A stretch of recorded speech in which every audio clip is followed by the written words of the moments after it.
sa vitamina. Pag may tisimo, barato na o ipig-ibo pa. Tungod ang may tisi, alkaline, vitamin C, mong lawas at tipirmi, dili nakakapuyon tungod sa may tisi. Mighty C, ang alkaline nga vitamin C. Spore Biotics, makabulig sa pagtapna sa mga bad bacteria nga nagatuga sa infeksyon sa lawas. Ang tagabantay sa maayo nga panglawason kag nagapabakod sa imo nga resistensya kontra balatian tugas ang mga kagaw. Klinika Spore Biotics. Spore Biotics, ang fortified probiotics. May 80 billion CFU sang good bacteria. Spore Biotics, gabulig sa pagtapna sang kagaw ng H. pylori nga nagatuga sang ulcer. Magklinika Spore Biotics ka!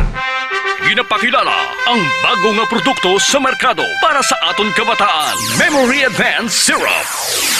Ini ay isa ka neurobiotic syrup nga nagabulig sa paglimpyo sa mga nagahalit sa panghunahuna sang aton kabataan. Nagabulig kayo sang neurological disorder. Nagabulig improve sang ila panghunahuna. Naga-increase sang serotonin kag para mapabili ng healthy brain alertness and presence of mind sa school sang aton kabataan. I-Memory Advanced na yan. Memory Advanced Syrup. Mabakal sa mga butika. Sa mga suki namon sa Klinika de Alternativo Medicina and Wellness Center ni Dr. Ramil Uy, good news! Bangod sarang na kamo nga makapakonsulta sang libre. Libre? Libre! Iyari ang mga masunod ng mga schedules and consultation sa Pasay City Branch. Magkadto kada Lunes kag Huwebes sa Salvacion Street, near corner A Pani Street, Barangay Poblacion, Ilawod, Pasay City. Sa Haro Branch naman, magkadto sa adlaw sang Martes, Miyerkules, Biyernes kag Domingo, nahamtang sa Ilope Street sa kilid sang Robinson Saro.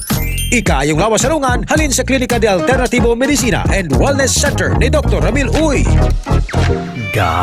Gabasa na naman bala ang imo. Ay, gabasa na naman. Oo talaga, kabasa-basa na gani. Kabaho-baho pa. Always nagabasa, kag nagabaho ang kilikili. Mag-Klinika Deo Fresh para sa maputi at mabangong kilikili. Klinika Deo Fresh. Nagabasa na naman balaga. Lain naman na ya. Amo na ang basa na gusto ko. Klinika Deo Fresh para sa maputi at mabangong kilikili. K5 News FM, championing the lives of the Filipino. Wow! May puso! The official overall #1 station in Iloilo City. K5 News FM. Iloilo 88.7. Oras sa K5 News FM Iloilo, Philippine Standard Time, alas 6:05.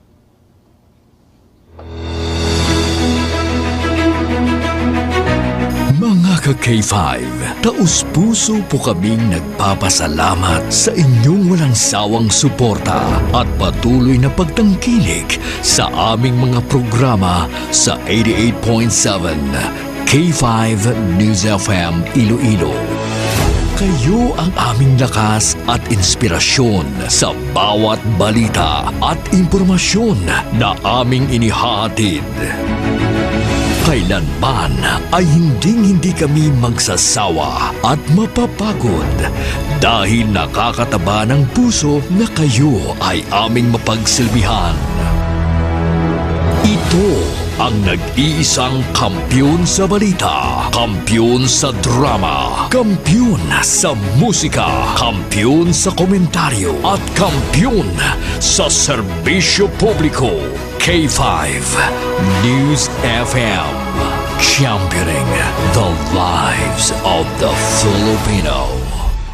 Kampiyon sa balita, kampiyon sa drama, kampiyon sa musika, kampiyon sa komentaryo, kampiyon sa serbisyo publiko. Pantera noon, K5 News FM na ngayon. Ito ang kampiyon nga istasyon, K5 News FM, championing the lives of the Filipino. D3 Bio Evening Newscast. The latest and the most comprehensive news of the day. Dito lang mapapakinggan sa D3 Bio Evening Newscast. Mga naglalakihang mga balitang lokal. Balita mula sa Luzon, Visayas at Mindanao. Mga balita sa labas ng bansa. Balitang sports at mundo ng showbiz. D3 Bio Evening Newscast. At ngayon, narito na ang inyong K5 News Team. Ka-K5, Sunny Sarabia Punay at Kimberly Caluyo.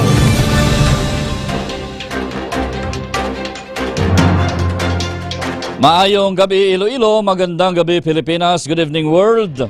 Welcome sa D3 Bio Evening Newscast. Lunes nga adlaw, Agosto 4, 2025. Mga KK5, sarang kita mabatian sa 88.7 sa inyo tagsa ka mga FM dial. Makitaan kag mabatian man kita worldwide, pinaagi sa aton official Facebook page, ang K5 News FM Iloilo 88.7. Sa gihapon sa ngalan sang serbisyo publiko, kami ang inyong mga tagbalita, ini si K5 Sunny Sarabia Punay. Kag ako naman ang inyo alagad, ini si K5 Kim Montaño Caluyo. Sa mga pangulong dinalan, ginadulong sa kalawan sang D3 Bio na himo sa vitamin D3 kag virgin coconut oil. Sa mga nagabalik-balik ang hilanat o bukag sipon kag para makalikaw kita sa dinggi, magtumar sang D3 Bio sang clinical di alternatibong medisina. Natural nga antiviral kag antibacterial, gani kung gusto nyo mag-ayo, mag D3 Bio. Sa nagapanguna nga balita lokal, meningococcemia case nga na-record sa banwa sang Miag-aw, alarming suno sa IPHO. Zero balance billing ginapatuman sa 3 ka DOH listed hospital sa Western Visayas. Naglupok nga linya sang kuryente, posible gintunaan sang sunog sang baligyaan sang dry goods sa banwa sang Gimbal. Sa dugang headline sa balita lokal, lalaki patay matapos ginbuno sang iyaman nga himata sa banwa sang Kabatuan. Sa nagapanguna nga balita nasyonal, Presidente Marcos Jr. nagpadulong na sa India para sa state visit. Sa dugang balita national, Commission on Elections sa COMELEC, mahimo sa gihapon nga padayunon ang voters registration bisan pa hindi pagdayunon ni Presidente Ferdinand Marcos Jr. ang BSKE. Balita international, Ukraine drones nag-igo sa oil depot sang Russia. Sa balita sa patag sang hinampang, NBA champ Isaiah Joe hindi magpati nga mayara sang 4-point line sa PBA. Kag sa aton balita sa patag sang entertainment, Carla Abellana ginkumpirmar nga may bag-o na ini nga ginadait. Amay ito ba ng aton mga headlines sa aton nagapanguna kag nagabaga nga mga balita? Mga balita nga una ninyo mabatian sa K5 News FM Iloilo, apang sa mapamantalaan buwas pa mabasahan. Philippine Standard Time, alas 6:10. Kagkaroon sa detalye na sa aton mga balita. Balitang lokal.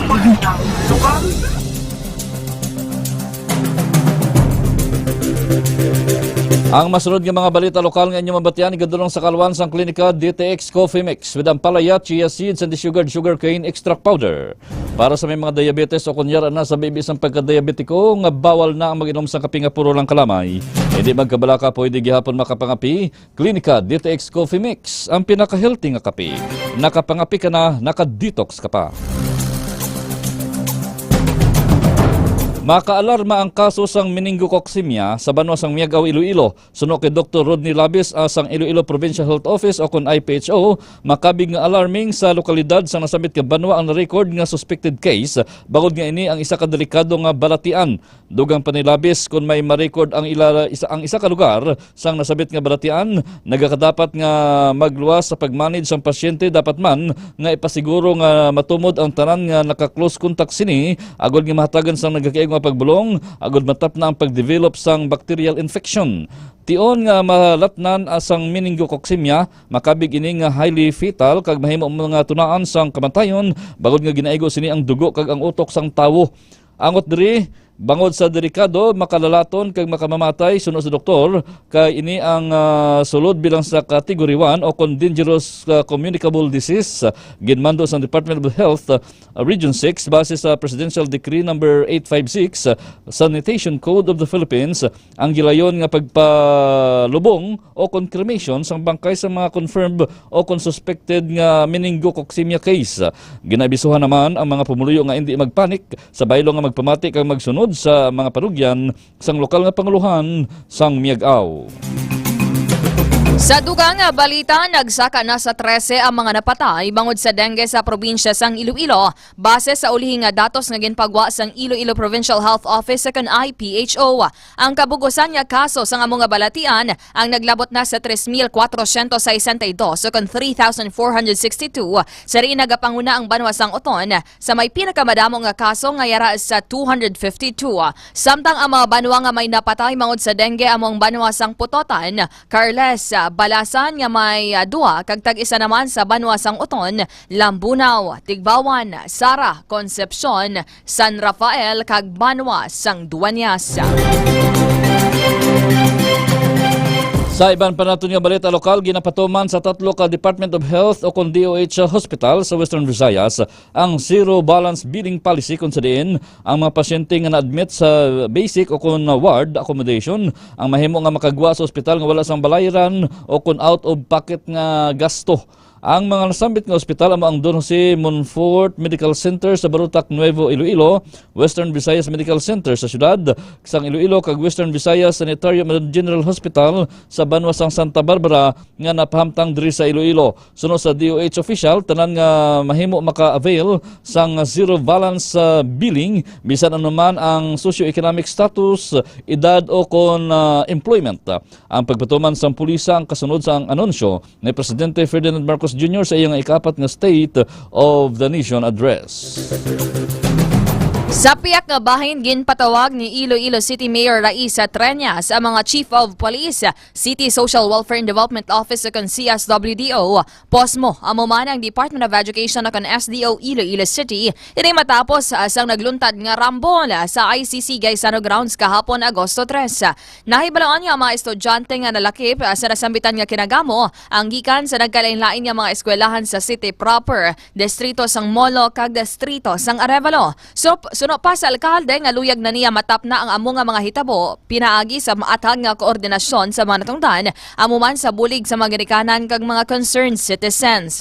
Dugang pa, nagapanawagan naman ang alkalde sa mga ginikanan, eskwelahan kag komunidad nga magbuligay para sa ikaayo sa mga kabataan, ilabi na subong nga nagabalik eskwela na ang mga iniya. Philippine Standard Time, alas 6:15, ang masunod naman nga mga balita ngayon yung mabatian igadulong sa kaluan sang Mighty C. Alkaline-based nga vitamin C. Wala sang hapdi sa tiyan, gani pwede gid magdumarbisan wala sang kinanan. Mighty C, labing agin pabaskog para nga mas protektado kita kontra sa mga balatian. Nagabulig ini sa aton nga heart health, agud makalikaw kita sa stroke kag heart attack. Nagapahamis pa sang kutis, gani bisan may edad na, hubin gihapon ang itsura. Posible nga may naglupok nga linya sang kuryente nga gintunaan sang sunog sa baligyan sang dry goods sa banwa sang Gimbal, Iloilo. Sunod sa mga staff sang Hanyin, pangalan sa nasambit nga establishmento, alas 10:55 sang aga nabatian ang paglupok sang ginapatihan linya sang kuryente nga ginsunda naman sang pagmakot sang kalayo halin sa stockroom sang amo nga establishmento. Emosyonal naman ang tag-iya sang nasambit nga baligyan nga si Jean Villa matapos nga nakagkalasunog ang mga baligya sini apang nagapasalamat na lamang nga nakaluwas kag wala sang may napilasan sa iya mga tinawo. Gindeklara naman nga fire out sa Bureau of Fire Protection sa banwa sang Gimbal ang sunog alas 12:44 sang udto. Padayon naman ang investigasyon sang BFP agud matumod ang gintunaan sang kalayo. Sa dugang balita, patay ang lalaki nga ginkilala sa kay alias Butoy matapos nga ini ang ginbono ni alias Tito. Ginabanta alas 11 kagabi Agosto 3 sa Barangay Luta, Cabatuan, Iloilo. Sa interview sang K5 News FM kay Neneng, tag-iya sang balay kung sariin ginbono patay ang biktima. Nagapungko lang sa tricycle si Butoy, amo man nga sa lugar si Tito. Sang hinali lang sini nga ginsumbag si Butoy. Dugang pa niya, nakapalagyo pa si Butoy apang ginlagas ini ni Tito, kag dito na sini ginbono ang biktima. wala naman sang pagbinaisay nga nagluntad sa tunggal sang duha. Antes matabo ang krimen kag suno pa kay Neneng, nagbuligay pa ang mga ini nga magpamunpon sang ginbulad nga humay kag ginkarga sa angkar-angkar padulong sa balay ni Neneng. Pahayag pa niya nga lunsayara sa impluwensya sang makahulubog nga ilimnon ang duha, apang hindi man makabig nga tuman kahubog. Gilayo naman nga gindala sa ospital ang biktima apang wala na nakaluwas. Sa karon ginapatigayon pa ang dugang nga investigasyon kag hot pursuit operations ang Cabatuan Municipal Police Station batok sa suspect matapos nga ini ang nakapalagyo. Ang masunod naman nga mga balita nga inyo mabatian ni gadulong sa Kalawan sang klinika DTX 500 ang palaya with the sugarcane extract para sa may mga diabetes o kung sa mga hindi makatulog sa tion sang kagabihon para nga mangin mahamuok ang inyo katulugon magklinika DTX 500 adlaw-adlaw. Nagabulig man ini para makalikaw kita sa mandamo lang ang mga balatian ilabi na ang cancer. Klinika DTX 500, the superior antioxidant. Dead on arrival, ang driver sa motorsiklo nga ginkilala kay alias Ray, 27 anyos, isa ka construction worker, kag-residente sa barangay Takasaro matapos ngini ang nakabunggo sa kasugata sini nga pribado nga salakyan nga ginamaniho ni alias Nonoy, 30 anyos, kag pumuloy naman sang Gimbal Iloilo alas 8:35 kagabi, Agosto 3 sa barangay Lanit Haro. Sa interview sa K5 News FM Iloilo kay Patrolman John Carl Impriso, TEO investigator, halin sa Liganes padulong sa barangay Lanit ang driver sa motorsiklo samtang halin naman sa city proper ang driver sa pribado nga salakyan padulong sa Banos ng Liganes sa natabo ang nasamit nga aksidente. Gindala pa sa ospital si Ray apang gindeklarar ini nga dead on arrival tugas ang impact sang pagkabunggo. Samtang arestado naman si Nonoy nga yara na karon sa ospital matapos nga mak-experience siya man sang pagpananakit sang dughan. Sa karon wala pa sang istoryahanay nga napatigayon sa tunga sang duha ka bahin apang ginaengganyo naman sang kapulisan ang pamilya ni Ray nga magpasaka sang kaso. Sa pinakaulihing nga balita lokal, lunsay nakaagom sang pila sa kalawasan ang sakay sang NMAX nga motorsiklo. Amo man ang sakay sang Yamaha Sniper matapos nga ginkat sa niyang straight lane sang NMAX nga pagwa kuntani sa entrance nga padulong sa Iloilo International Airport kagabi Agosto 3. Suno pa kay Police Lieutenant Vito Bastiero Jr., ang Deputy Chief of Police sang Cabatuan Municipal Police Station. Pagwano kuntani ang driver sang NMAX nga ginkilala sa kay alias Kian sa entrance sang nasambitan nga airport sang hinali lang ginkat ang linya sini sang driver sang Yamaha Sniper nga ginkilala naman sa kay alias Renan nga may angkas nga 3 katawo. Pangod sa natabo, nagtabog sa concrete pavement ang masakay sang Yamaha Sniper. Rason nga nakaagom ang mga ini sang pila sa lawas kagilayo naman nga gindala sa ospital agud dapatan sang nagakaigo nga pagbulong. Nahibaluan nga yara sa impluwensya sang makahulubog nga ilimnon ang masakay sang Yamaha Sniper nga motorsiklo sang natabo ang pagbungguanay. Sa karon yara naman sa maayong nga kahimtangan ang mga may kahilabdanan sa among nga aksidente nga nahibaluan lunsay man yara sa legal ang pangidaron apang wala pa sang pag-istoryahanay nga ginpatigayon sa magtimbang nga bahina. Philippine Standard Time, alas 6:20. Balitang National.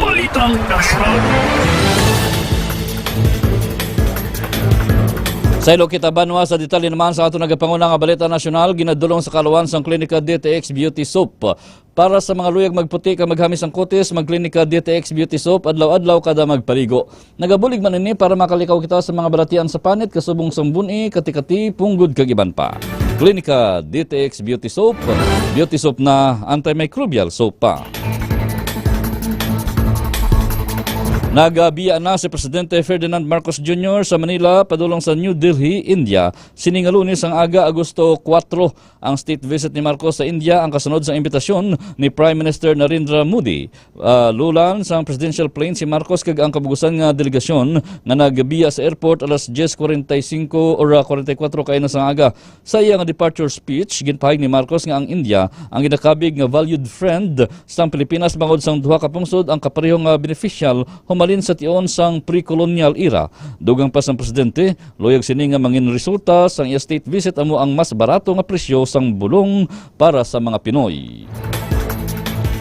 Sa kaangot nga balita nasyonal, ginpahayag ni Presidente Ferdinand Marcos Jr. sa nga Lunes nga luyag niya nga mga resulta sa nga state visit sa India among mas barato nga bulong para sa mga Pilipino. Ang mangin caretaker naman sang pungsod Pilipinas samtang wala ang presidente, amo sanday Executive Secretary Lucas Bersamin, Agrarian Reform Secretary Conrad Estrella III, kag Education Secretary Sani Angara. Suno pa kay Marcos ang iya kaupod sa state visit amo mga cabinet secretaries agod mapasiguro ang iya katuyuan nga mapatuman. Dugang pa sini, madamo sang potensyal nga matabo sa kooperasyon sini sa India nga amuman nga makabenepisyo sa mga pumuluyo sang duha ka pungsod.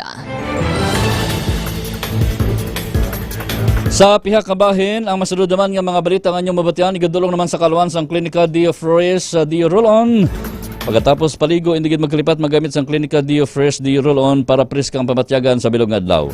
Naghatag ini sa aton sang 48 oras nga proteksyon kontra sa bahong balhas. Klinika Dio Fresh, the natural Dio Roll-On. Mahimo nga padayunon sa gihapon sa Commission on Elections sa COMELEC ang National Voter Registration sa Oktubre bangod sa ginalauman nga pag-reschedule sang Barangay kag Sangguniang Kabataan Election o kun BSKA subong nga tuig. Ginpayag ni COMELEC Chairman George Garcia nga kun hindi pagdayunon ang pinili ay sa Disyembre 1 kag himuon nga sa Nobyembre sa masunod nga tuig ila na pagabuksan ang registration pagkatapos naman sang Bangsamoro Parliamentary Election.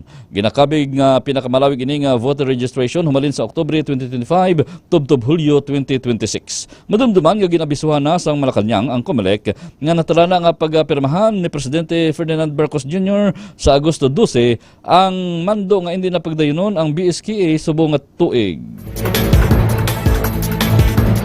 Sa pinakauli nga balita nasyonal, ginsuspend sang 90 ka adlaw ang 12 ka kapulisan nga ginalagar may kahilabtanan sa kaso sang missing nga mga manugbulang.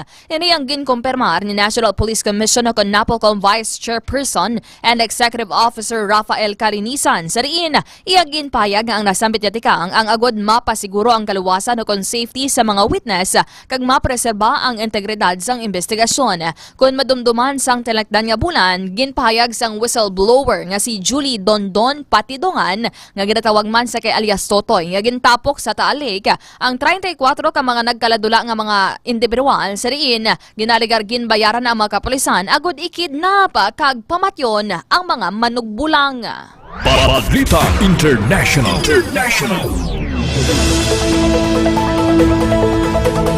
Sa ilo naman kita banwa sa detalye na sa aton balita international, ginadulong naman sa kaluan sa Extend the Food Supplement for Men with Maca and Clavo Waska para sa permilang ginakapoy, madasig kapuyon kag maluyon ang tuhod, mag-extend the food supplement for men.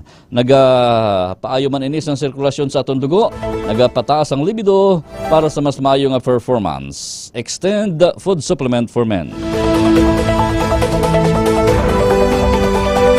Nagatugas ang dako nga sunog ang ginhimo nga drone attack sang Ukraine sa oil depot sa Sochi City sa Russia. Suno kay Sochi Regional Governor Veniamin Kudratyev nga masubra 120 ka mga bombero ang nagbuligay agud mapalong ang nasamit nga sunog.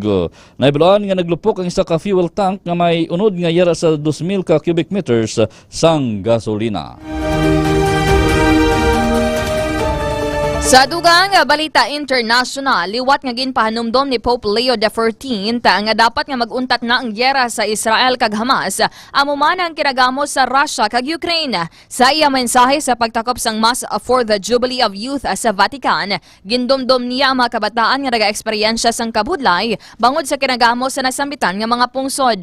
Ginaimbitaran man sini ang mga tumuluo nga magtambong sa World Youth Day nga pagahiwato naman sa Seoul, South Korea, humalin Agosto 3 tubtob 8 sa tuig 2027. Balitang Sports. Kagkaroon sa detalye naman banwa sa aton balita sa hinampang. Ginadulong naman sa kaluan sang klinika Spore Biotics with 80 billion CFU sang good bacteria o kon probiotics. Sa mga nabudlayan magpamuhin, magklinika Spore Biotics, nagabulig ginitinlo sa aton tiyan kag kulon agud makalikaw kita sa mga balatian ilabi na ang colon cancer. Klinika Spore Biotics, the fortified probiotics. Nakibot si NBA champion Isaiah Ju sang Oklahoma City Thunder sang nahibaloan nga mayara sang 4-point line sa Philippine Basketball Association. Suno kay Ju, iyagid ina kuntani nga spot sa basketball. Nagilao man ini nga sa ulihi mahimuman ini nga matabo sa National Basketball Association. Ngin pasalamatan man sini ang mga Pinoy nga tuman ang pagpalangga nga sa hampang nga basketball. Si Isaiah Ju, isa lamang sa mga NBA players nga nagbisita diri sa Pilipinas. Balitang Entertainment.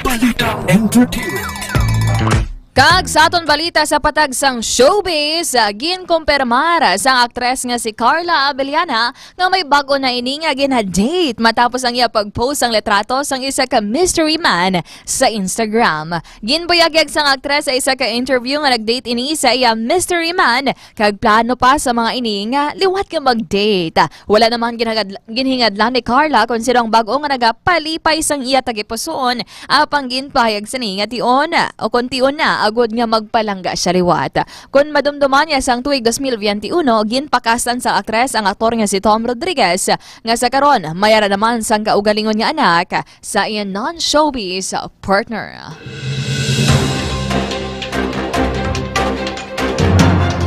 Samtang sa ato naman pinakamaayong balita. Sa Santiago 1:22 nagasiling, hindi lamang kamo magpamati sa pulong sang Dios kundi dapat nga tumanon ninyo ini. Kay kun hindi, ginadayan lamang ninyo ang inyo kaugalingon. Philippine Standard Time, alas 6:28. Gagamay ito ba naman kabugusan sa ato nagapanguna nga mga balita sa D3 Bayo Evening Newscast. Mga ka-K5, good evening gid sa mga ukod naton nga tagpalamati pamati sa ilang nga mga radyo sa tanan nga mga distrito diri sa syudad. Amo man sa may probinsya sang Iloilo gapamati via Bluetooth speaker sa ilang nga mga walkie-talkie dira sa mga pinalangga naton nga mga security guards. And of course, dira kay Mami Immaculate and Sir Cliff Acusta sa distrito sang La Paz. Dira kay Tita Rana Mapa, kay Ma'am Maymay, kay Ma'am Kay dira sa may Dekamay, sa Rizal Lapu, sa mga daayad gid nga gabi sa inyo dira. And of course, sa WVTC o kan Western Visayas Transport Cooperative headed by their chairman, Mr. Raimundo Boyat Parcon, ila General Manager Mr. Hali Alcarde sa ilang mga paus and drivers dira nga nagatutok man sa K5 News FM, sa aton K5 Mobile Taxi Patrollers dira kay Sir RG Balansa Kalanoy, kag sa iban pagid dira nga mga miyembro kay Sir Arman Bacoguay, kag sa iban pagid nga nagatutok sa K5 Iloilo Solid Supporters Chapter 1 and Chapter 2 maayad-ayad gid nga gabi sa mga OFWs dira. And of course, sa mga ka-K5 naton worldwide. Padayon ka mo nga mag-like, mag-follow kag share sa among official social media pages. Ang K5 News FM Iloilo 88.7, ka-K5 News FM Iloilo 88.7 digital. Makitan kami sa among nga Facebook page, sa among nga YouTube channel, and of course, sa among nga TikTok account. Magasunod na ang palatuntunan tinig ng reformasyon. Kagbantayan man ang mga programa sa gabi sa K5 News FM Iloilo. Alas 7:30 tabto alas 9 ang palatuntunan Laugh Out Loud with DJ Macho Kulit. Alas 9:30 tabto alas 11:30 ang palatuntunan K5 Night Watch upod kay K5 June Kapulot. Ang aton matahom nga drama Rihas Mabatian alas 4 tabto alas 4:30 sa hapon. Sa ngalan sang bugos nga puwersa sang K5 News Center. Sa gihapon kami ang inyong mga tagbalita ini si K5 Sunny Sarabia Punay. Kag ako naman ang inyo alagad, ini si ka-K5 Kim Montaño Caluyo. Para sa kampiyon nga balita, serbisyo publiko kag kalingawan sa Iloilo, number 1 na kita. K5 News FM. K5 News FM. Championing the Ang Extend Food Supplement for Men. Yung testingan ko, wow, ayos gid. Kamu man bala, testingin nyo ang Extend